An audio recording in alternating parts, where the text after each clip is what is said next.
Ethan, was at the lowest point in my life. At 26, I married my longtime girlfriend, Alice. Ever since, we've been there for each other.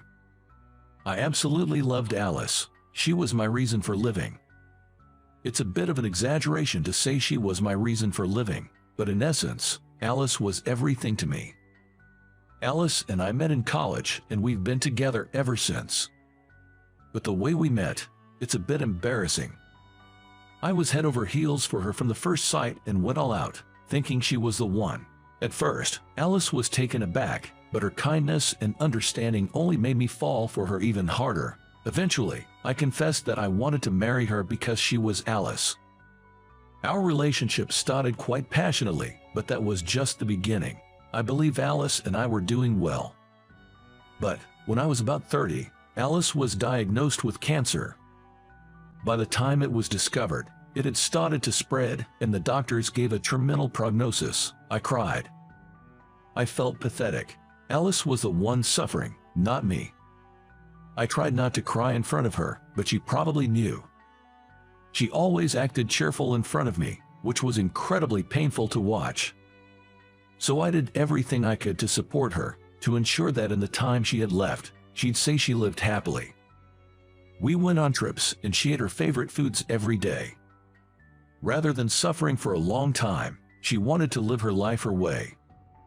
Because that was Alice's wish. We laughed a lot and had fun. Thanks to that, Alice lived longer than the doctors had predicted. Ethan is kind of lonely, right? That's why I want to keep some memories. By doing that, you can remember the good times, laugh, and not feel lonely, don't you think? Alice always thought of me and departed for heaven with a smile on her face. For me, it felt like the world was ending. I tried to act strong in front of Alice, but when I was alone, I was just lost.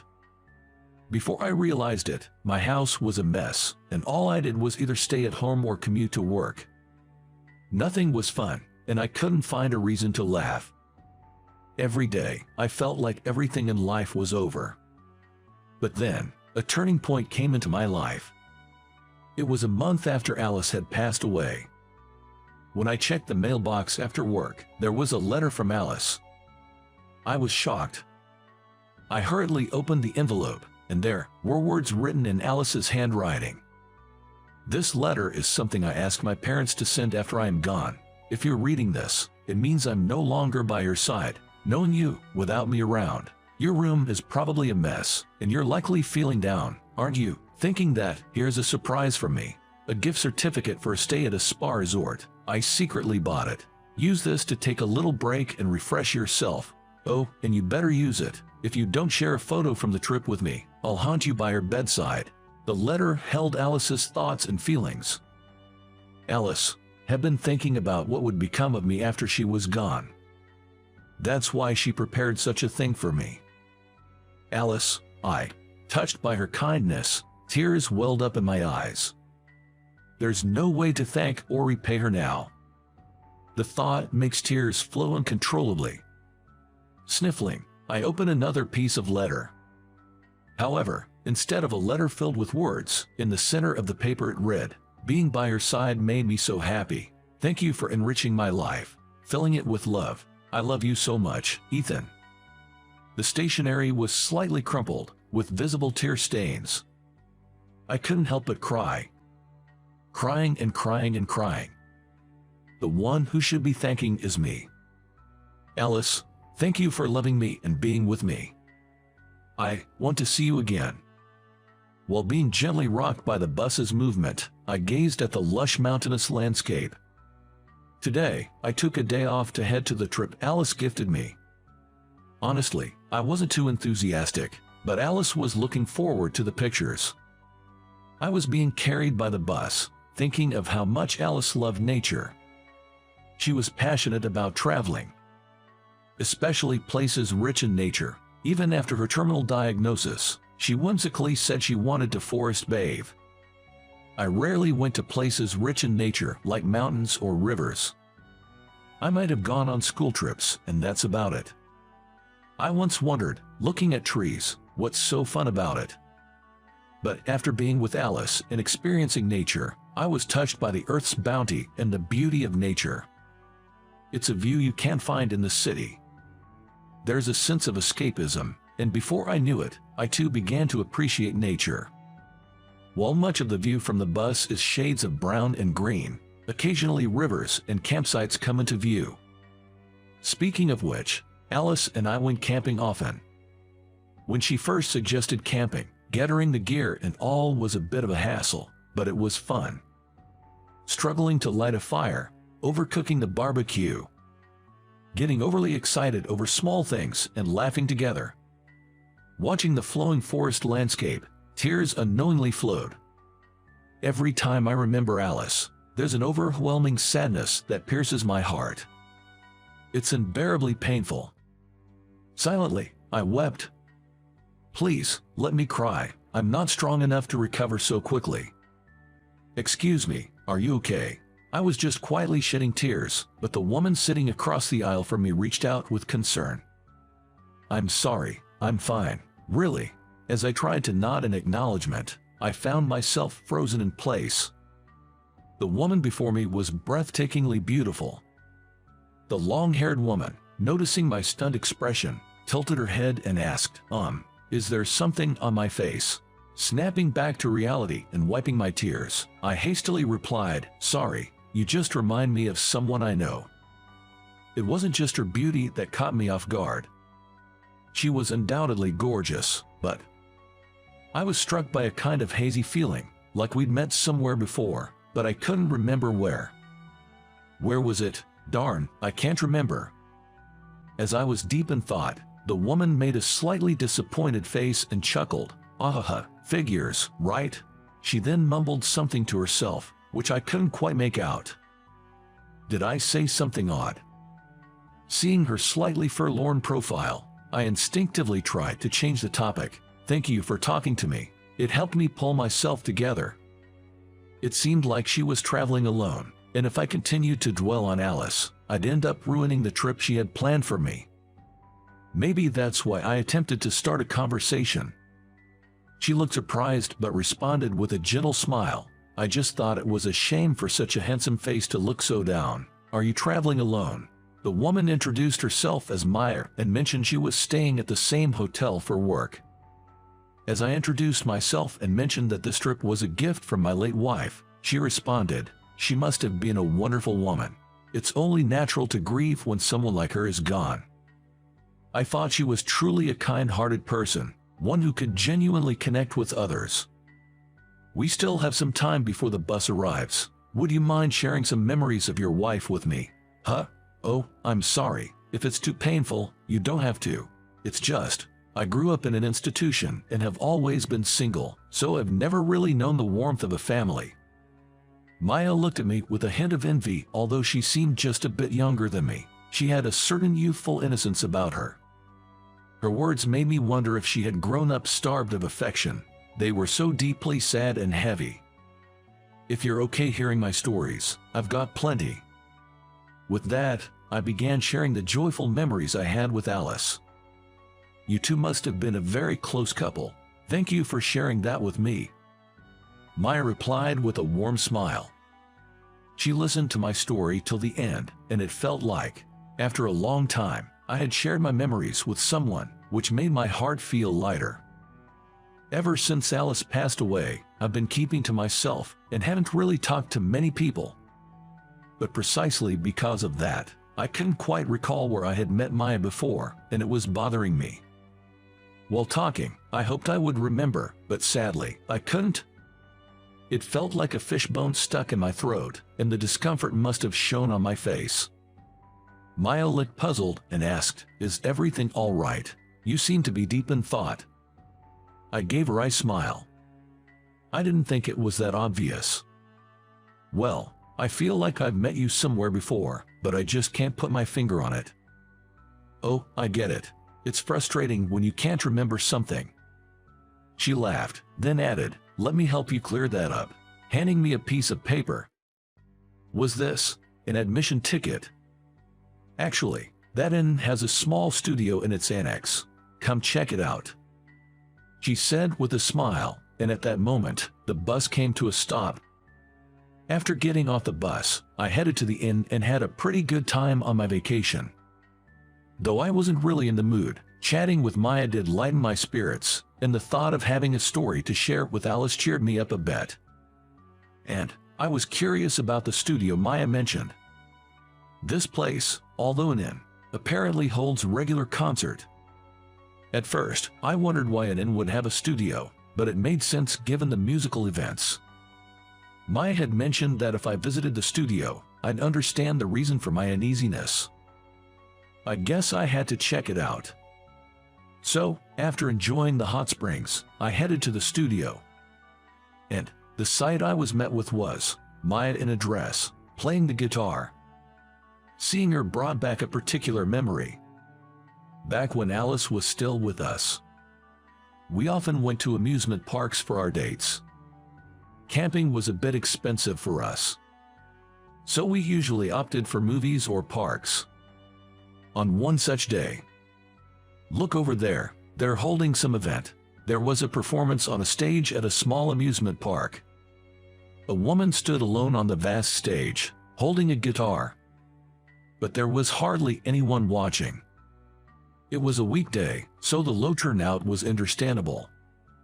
Without letting such things bother her, she began singing as she played the guitar. Her voice was incredibly clear and beautiful. As the music flowed, more and more people gathered around. Alice was deeply moved too. She's amazing. I'd love to hear her play again. I remember her saying that. Ah, now I get it. The performer that day was Maya.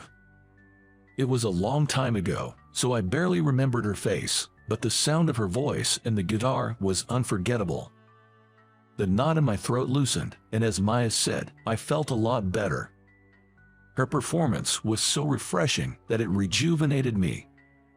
Come to think of it, when we heard Maya's performance back then, Alice and I had just started dating.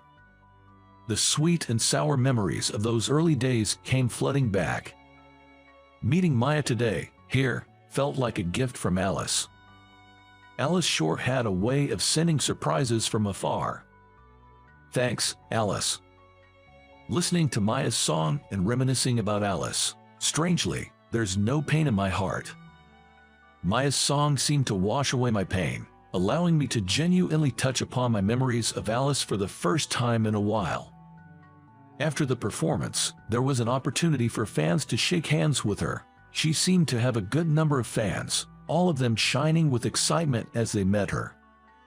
As for me, I didn't have the courage to join in on the handshake session, so instead, I left a thank you note in a box for fan letters. It read, "Thanks to you, I remembered so many memories with my wife. But since then, I haven't seen her again. It's only natural, I suppose. She has fans, after all. I'm not someone who can just casually approach her."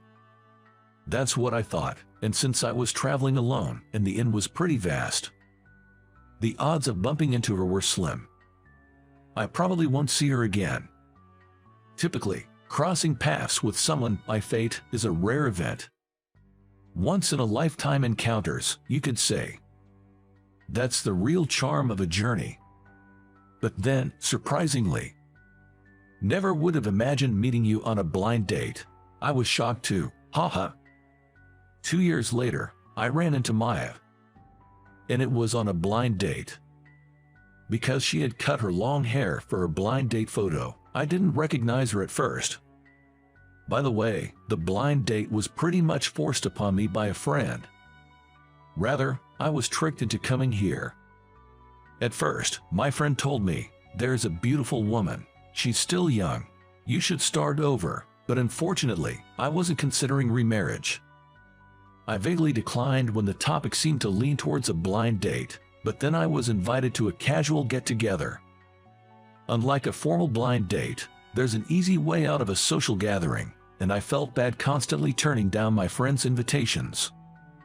So I thought, just this once, but when I accepted the invite, I was completely set up. He'll pay for this later.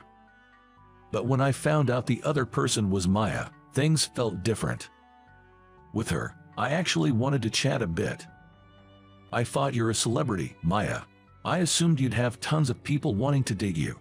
Well, I don't really have that many fans. It's just that my mentor is quite famous, and people come to see me because of their name. Besides, I don't really see myself marrying a fan. It seemed like she was incredibly popular at that concert, but apparently, it just looked that way because I'm not in the know. Filling up that small studio doesn't make one famous. Moreover, Maya's main job isn't singing. She does it as a hobby.